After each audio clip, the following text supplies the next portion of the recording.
This fairly busy diagram is a risk map taken from the report. You don't have to understand every detail, but it does give us a good impression of the approach they used. And it shows the general flavor and the general understanding of the way risk events occur.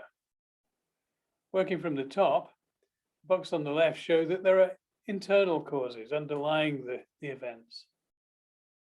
This might be the attitudes and the actions of management, the effectiveness of governance and governance bodies, and the desires of the shareholders, the owners of the company.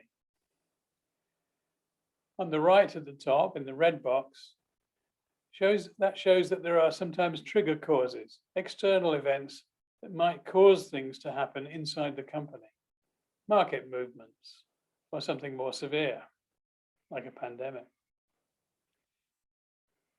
What they found in general was that the management's actions, the internal factors, set up a situation in which companies became vulnerable to other factors outside.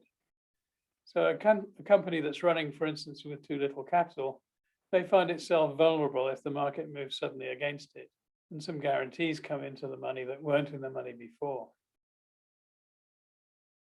There are lots of these combinations, but quite often the combination of external and internal causes brings about a situation in which internal processes or people or systems are inadequate for their purpose. They bring about inappropriate risk decisions, either because the risk appetite isn't properly considered, or because the possible financial outcomes of the decisions that are being taken aren't understood properly. Whatever happens after that, the financial outcome is what it is.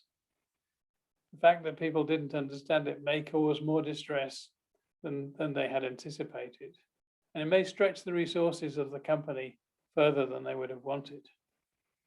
In the end, there is a real risk that policyholders' interests will be harmed and that financial promises won't be kept.